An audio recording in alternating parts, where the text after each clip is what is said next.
ગુજરાતમાં લાંબા સમય બાદ ઇન્કમટેક્સ વિભાગે ઓપરેશન હાથ ધર્યું છે. વડોદરા અને અમદાવાદમાં ખુરાના ગ્રુપ સાથે સંકળાયેલા લોકોની કેટલીક માહિતી ઇન્કમટેક્સને મળી હતી. જે માહિતીમાં કેટલાક ટ્રાન્ઝેક્શન અને બેનામી મિલકત વિશેની વિગતો ઇન્કમટેક્સને મળી હતી. આથી ઇન્કમટેક્સ વિભાગે એક સાથે 27 જગ્યાએ રેડ કરીને આજે સર્ચ ઓપરેશન શરૂ કર્યું છે. હાલ એવી પણ વિગતો સામે આવી રહી છે કે થોડા સમય પહેલા કેટલાક નાણાકીય વ્યવહારની વિગતો ઇન્કમટેક્સ વિભાગને મળી હતી અને તે દિશામાં પણ હાલ તપાસ કરવામાં આવી રહી છે. બીજી તરફ કંપનીના સંચાલકો અને તેમના સ્વજન પાસેથી મહત્વની વિગત અને પેપર અંગે તપાસ કરવામાં આવી રહી હોવાની પણ જાણકારી મળી છે. સૂત્રો પાસેથી મળતી માહિતી પ્રમાણે આ સર્ચ બાદ મહત્વના ડોક્યુમેન્ટ અને ટ્રાન્ઝેક્શનની વિગત બહાર આવે તેવી શક્યતા છે. તેમજ ઘર અને ઓફિસ પર એકસાથે રેડ થતા આગામી સમયમાં ઇન્કમટેક્સ બેંક લોકર અને અન્ય જગ્યાએ પણ તપાસ હાથ ધરશે તેવું જાણવા મળી રહ્યું છે. ભારતમાં યોજાઈ રહેલી ચૂંટણીની અમેરિકાએ પ્રશંસા કરી છે. વ્હાઇટ હાઉસે શુક્રવારે કહ્યું કે વિશ્વમાં ભારત કરતાં વધુ જીવંત લોકશાહી બીજે ક્યાંય નથી. વ્હાઇટ હાઉસે કહ્યું કે ભારતીયોની મત આપવાની અને સરકાર સામે અવાજ ઉઠાવવાની ક્ષમતા પ્રશંસાને પાત્ર છે. વ્હાઇટ હાઉસના પ્રવક્તા જોન કિર્બીએ કહ્યું, અમેરિકા ભારતમાં થઈ રહેલી ચૂંટણી પર નજીકથી નજર રાખી રહ્યું છે. અમે આ પ્રક્રિયામાં સતત સુધારાની માંગ કરીએ છીએ. જોન કિર્બીએ કહ્યું, ભારતમાં 96 કરોડ લોકો મતદાન પ્રક્રિયાનો હિસ્સો બની રહ્યા છે, જેઓ 2660 રજિસ્ટર્ડ પાર્ટીના ઉમેદવારોને પસંદ કરવા જઈ રહ્યા છે.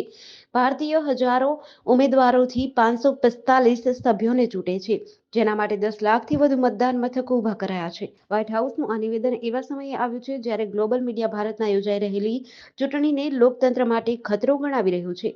કિર્બીએ કહ્યું, યુએસ પ્રમુખ જો બાઇડને છેલ્લા 3 વર્ષથી ભારત-અમેરિકાના સંબંધોને મજબૂત બનાવ્યા છે. બાઇડન વડાપ્રધાન મોદી સાથે મિત્રતા ગાઢ બનાવવા માંગે છે. અમે ભારત સાથે મળીને નવી ટેકનોલોજી, ઉદ્યોગો અને ઇન્ડો-પેસિફિક ક્વોડનો વિસ્તાર કર્યો છે. દિલ્હીના સીએમ અરવિંદ કેજરીવાલના ઘરે 13 મેના રોજ સ્વાતિ માલીવાલ સાથે મારામારી કરવાના કેસમાં પોલીસે પીએ બિભવ કુમારની ધરપકડ કરી છે. આપ સાંસદ માલીવાલનો મેડિકલ રિપોર્ટ આવ્યા બાદ આ કાર્યવાહી થઈ છે. પોલીસ બિભવને પૂછપરછ માટે બપોરે 12:40 કલાકે સિવિલ લાઇન્સ પોલીસ સ્ટેશને લઈ આવી હતી. સ્વાતિ માલીવાલનો મેડિકલ રિપોર્ટ આવી ગયો છે. રિપોર્ટમાં 4 તસવીરો સાથે સ્વાતિની આંખ અને પગ પર ઈજાના નિશાનનો ઉલ્લેખ થયો છે. દિલ્હી પોલીસે 16 મેના રોજ રાત્રે લગભગ 11 વાગે સ્વાતિના એમ્સમાં મેડિકલ તપાસ કરાવી હતી. આપના રાજ્યસભા સાંસદ સ્વાતિ માલીવાલ સાથે ગેરવર્તન અને મારપીટના મામલામાં એક નવો વિડીયો સામે આવ્યો છે. આ 32 સેકન્ડનો વિડીયો પણ 13 મેનો છે. વિડીયોમાં પોલીસકર્મી સ્વાતિ માલીવાલને સીએમ હાઉસમાંથી બહાર લઈ જતા દેખાય છે. આપ સાંસદ રાઘવ ચઠ્ઠા પણ શનિવારે અરવિંદ કેજરીવાલને મળવા તેના ઘરે પહોંચ્યા હતા. રાઘવ આંખની સારવાર માટે ઘણા દિવસોથી વિદેશમાં હતા.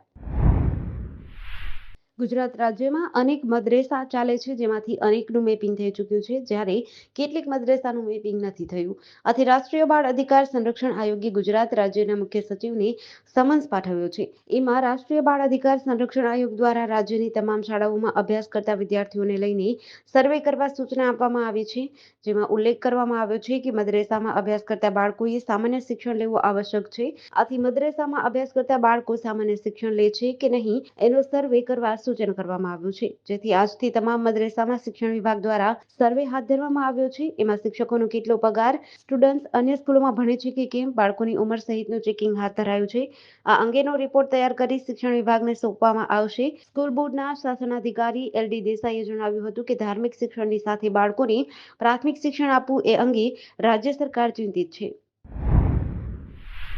સુરત શહેરના ઉધના વિસ્તારમાં 2021માં ઘર આંગણે રમતી 4 વર્ષની બાળકીને પોતાની ઘરે લઈ જઈ જાતીય સતામણી કરવાના કેસમાં પોક્સો કોર્ટે આરોપી પાડોશી યુવકને કસૂરવાર ઠેરવી આજીવન કેદની સજા ફટકારી છે.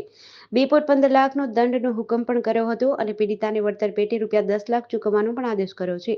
આ સાથે કોર્ટે નોંધ્યું હતું કે જે કૃત્ય થયેલું છે તેની અસર ભોગ બનનારના મનમાં કાયમ રહી જાય છે. આ કેસની વિગત એવી છે કે ઉધના વિસ્તારમાં રહેતા અત્યંત સામાન્ય પરિવારની 4 વર્ષની બાળકી ગત 7 જુલાઈ 2021ના રોજ પોતાના ઘર આંગણે રમતી હતી.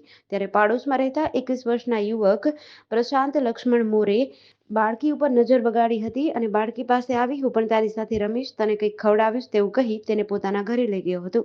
પીડિત બાળકીની માતાએ આ અંગે ઉધના પોલીસ સ્ટેશનમાં ફરિયાદ નોંધાવી હતી. પોલીસે અપહરણ, શારીરિક છેડતી, બળાત્કાર તેમજ પોક્સોની વિવિધ કલમ હેઠળ ફરિયાદ નોંધી આગળની કાર્યવાહી હાથ ધરી હતી. હરિયાણામાં ગઈકાલે મોડી રાત્રે કુંડલી માનેસર પલવલ એક્સપ્રેસ વે પર નૂહના તાવડુ ખાતે શ્રદ્ધાળુઓથી ભરેલી બસમાં લગભગ 1:30 વાગ્યાની આસપાસ આગ લાગી હતી. જોતજોતામાં બસમાં લાગેલી આગ વિકરાળ બની હતી. ભીષણ આગ લાગતા બસમાં સવાર મુસાફરોને બહાર નીકળવાનો પણ સમય મળ્યો નહીં. ભીષણ આગમાં 10 લોકો જીવતા પડતું થઈ ગયા હતા, જ્યારે 25થી વધુ લોકોને ગંભીર રીતે દાઝવાથી ઈજાઓ થઈ હતી. ઘાયલોએ જણાવ્યું કે બસમાં 60 લોકો સવાર હતા. આ તમામ શ્રદ્ધાળુ સગા સંબંધી હતા અને પંજાબ, ચંદીગઢના રહેવાસી છે. તેઓ મથુરા વૃંદાવનની મુલાકાત લઈને પરત ફરતા હતા. ચાલુ બસમાં ઝાડાઓ જોતા સ્થાનિક લોકોએ પોલીસ અને ફાયર બ્રિગેડને જાણ કરી હતી.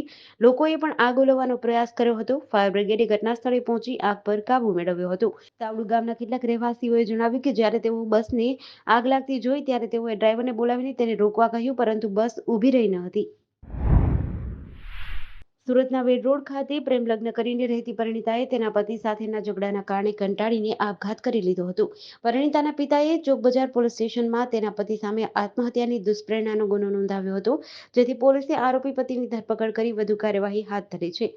ઉલ્લેખનીય છે કે રમતા રમતા 1.5 વર્ષનો પુત્ર શાકની તપેલી ઉપર પડ્યો હતો, જેથી પુત્રનું ધ્યાન નથી રાખી શકતી એમ કહી ઝઘડો કરી માર મારતા પરિણીતાએ આપઘાત કરી લીધો હોવાનું સામે આવ્યું છે. 1.5 વર્ષના દીકરા પર રમતા રમતા શાક ઢોળાયું હતું, જેથી તેના પતિ પ્રવીણે ચેતનાને અપશબ્દો આપી માર માર્યો હતો. ચેતનાને માઠું લાગી આવતા દીકરો સૂતો હતો અને ચેતનાએ ઘરમાં ગળી ફાંસો ખાઈ આપઘાત કર્યો હતો.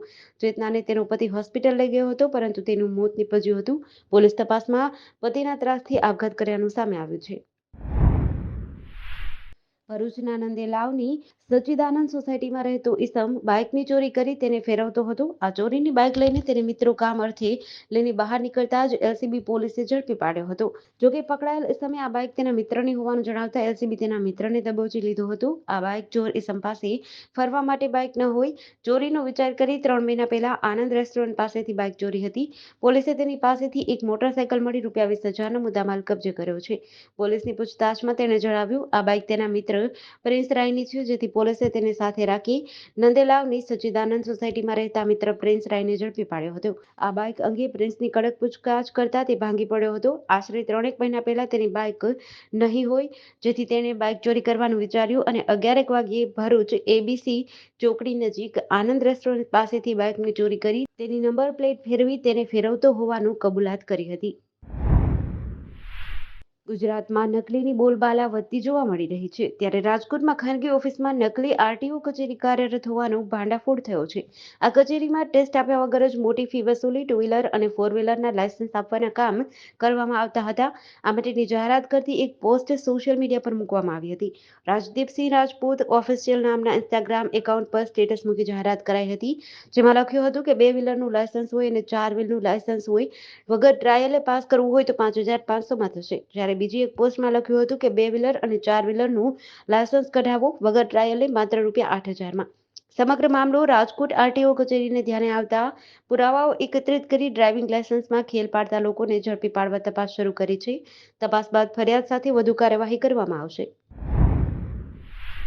જૂનાગઢ જિલ્લાના માણાવદર તાલુકામાં રઘુવીરપરામાં રહેતા નગાભાઈ ઓડેદરા પર માણાવદરના જ 3 ઈસમોએ જીવલેણ હુમલો કર્યાની ઘટના બની હતી, જેમાં 64 વર્ષીય નગાભાઈ ઓડેદરા ડેરીએ દૂધ દેવા ગયા હતા. તે સમયે ડેરી પર પાઇપ, કુહાડી જેવા હથિયારોથી જીવલેણ હુમલો થયો હતો, જેમાં નગાભાઈ ઓડેદરાને ગંભીર ઈજાઓ પહોંચી હતી.